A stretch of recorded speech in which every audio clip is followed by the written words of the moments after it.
আসসালামু আলাইকুম প্রিয় দর্শক।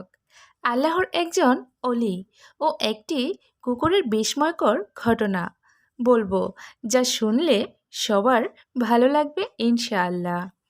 একজন নেককার বান্দা পাহাড়ের গুহায় দিনরাত মশগুল থাকতেন আল্লাহর ইবাদতে। আল্লাহ তাআলা একটি গাছের মাধ্যমে তার খাওয়া দাওয়ার ব্যবস্থা করে দিয়েছিলেন। আল্লাহ তাআলা তার ইবাদতে এতটাই খুশি ছিলেন যে তার ইবাদতখানার পাশে একটি ডালিমের গাছকে জন্মিয়ে দিয়েছিলেন।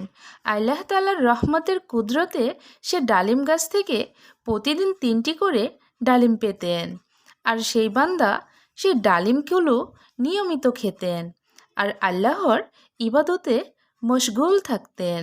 এভাবে দিন কাটতে লাগলো। সে বান্দাটি ভাবল যে এগুলো আমার রিজিক, এভাবেই খাবার দাবার করব আর শুধুমাত্র আল্লাহ তাআলার ইবাদতে মশগুল থাকব।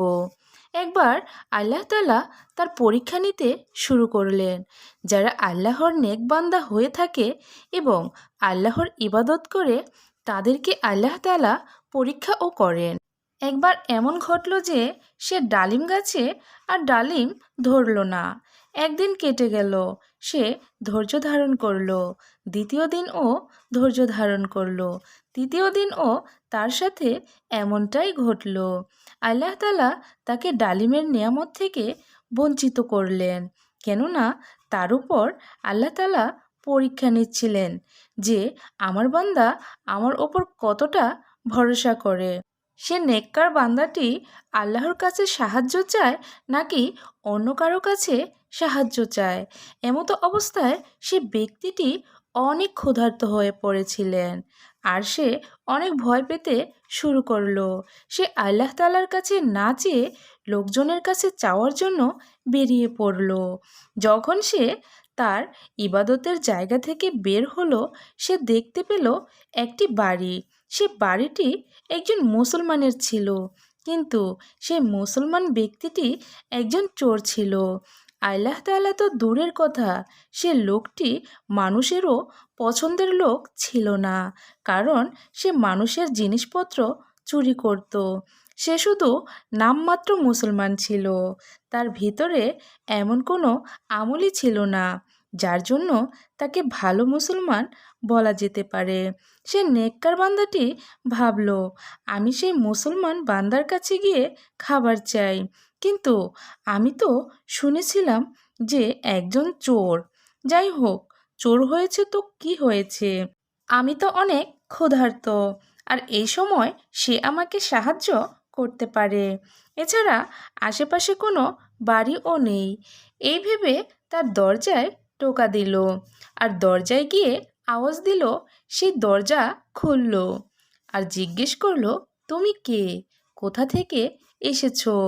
তোমার কি প্রয়োজন? তখন সে বলতে লাগলো, ওপারে যে গুহাটি রয়েছে, আমি সেখান থেকে আল্লাহর ইবাদত করি। অনেক দিন ধরে আমি সেখানেই থাকি। আল্লাহ তাআলা সেখানে আমার জন্য একটি ডালিম গাছও জন্মিয়ে দিয়েছিলেন, আর সেই ডালিম খেয়ে আমি আমার পেট ভরতাম। কিন্তু 3 দিন ধরে সেই ডালিম গাছে আর ডালিম ধরছে না, তাই আমি ক্ষুধায় কাতর হয়ে গেছি। ভাবলাম যে হতে পারে তুমি আমাকে সাহায্য করতে পারো, কেননা আমি অনেক ক্ষুধার্ত অনুভব করছি। যদি তোমার কাছে খাবার কিছু থাকে তাহলে তা আমাকে দাও। তার কথা শুনে চোরের মনের মধ্যে একটি খেয়াল আসলো। সে বলতে লাগলো, আমি আমার কুকুরের জন্য 4টি রুটি রেখেছি, যদি তুমি সেইগুলি খেতে চাও তাহলে বলো, আমি দিতে পারি। সে ব্যক্তিটি এতটাই ক্ষুধার্ত ছিল যে বলতে লাগলো, ঠিক আছে, নিয়ে আসো, আমি সেগুলো খেয়ে নিব। তখন সে চোরটি রুটিগুলো এনে দিল এবং নেককার বান্দা রুটি নিয়ে বেরিয়ে গেল। ইতিমধ্যে চোরের বাধা কুকুরটি চিৎকার করতে লাগলো। সেই নেককার লোকটি ভাবল, হয়তো আমি তার রুটি নিয়ে নিয়েছি, এই জন্যই সে আমার ওপর চিৎকার করছে। তাই সে একটি রুটি কুকুরকে দিয়ে দিল। একটি রুটি খেয়ে আবার কুকুরটি ঘেউ ঘেউ করতে লাগলো। তো সে দ্বিতীয় রুটিটি কুকুরকে দিল। সে দ্বিতীয় রুটিটি কুকুর খেয়ে আবারও ঘেউ ঘেউ করতে লাগলো। এখন সে তার তৃতীয় রুটিটি কুকুরকে দিয়ে দিল। যখন সে কুকুর তৃতীয় রুটিটি খেয়ে নিল, তারপরও আবার ঘেউ ঘেউ করতে লাগলো। তখন সে নেককার ব্যক্তি ভাবলো, যদি আমি এই চতুর্থ রুটিটিও দিয়ে দিই তাহলে আমার কি হবে? আমি কি খাবো?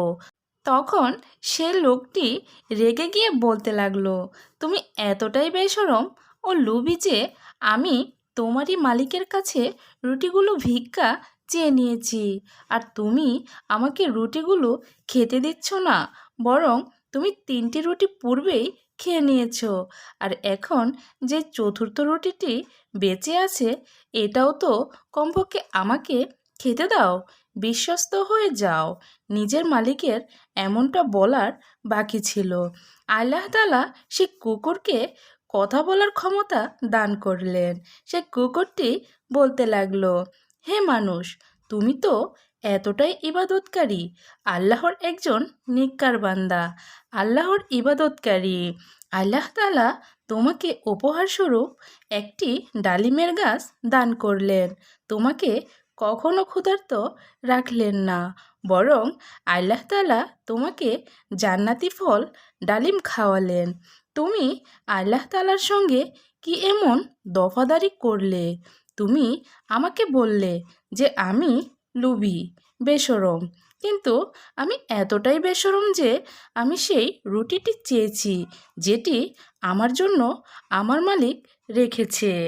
তুমি তো আল্লাহর ইবাদতকারী, তোমার কি আল্লাহর ওপর ভরসা ছিল না যে তুমি অন্যের কাছে সাহায্যের জন্য বেরিয়ে পড়েছ, আর একজন চোর তোমাকে সাহায্য করলো, রুটি খাওয়াতে চাইলো, তুমি রাজি হয়ে গেলে? তুমি কি 3 দিনের ক্ষুধা সহ্য করতে পারতে না? তোমার রব কি তোমাকে ক্ষুধার্ত রাখতো? তোমার রব তো তোমার পরীক্ষা নিচ্ছিল। আমি তো একটি পশু, কিন্তু তুমি তো একজন মানুষ। তোমার ভরসা কি করে তোমার রব থেকে সরে গেল? তুমি কি আল্লাহর কাছে চাইতে পারতে না? আল্লাহর কাছে দোয়া করতে পারতে না?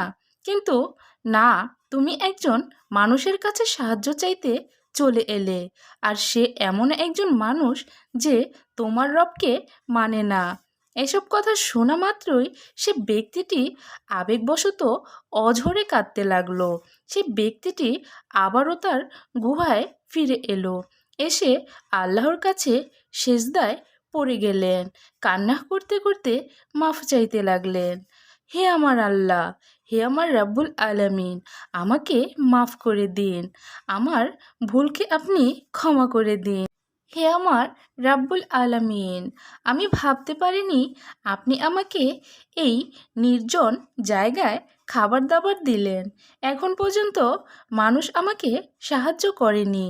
আমি যা কিছু পাচ্ছিলাম তা আপনি আমাকে দিচ্ছিলেন। কি করে আমার ঈমান এত ছোট হয়ে গেল? হে আমার রব, আপনি আমার পরীক্ষা নিলেন, আর আমি আপনার পরীক্ষায় পাশ করতে পারলাম না, কিন্তু আমি আমার ভুল বুঝতে পেরেছি। আপনি আমাকে ক্ষমা করে দিন। আপনি তো পরম দয়ালু, রহমানুর রহিম। সে বান্দাটি কেঁদে কেঁদে আল্লাহর দরবারে মাপ চাচ্ছিলেন। আল্লাহ তার ওপর রহম করলেন, আর সেই ডালিম গাছে আবার ডালিম ধরা শুরু করলো।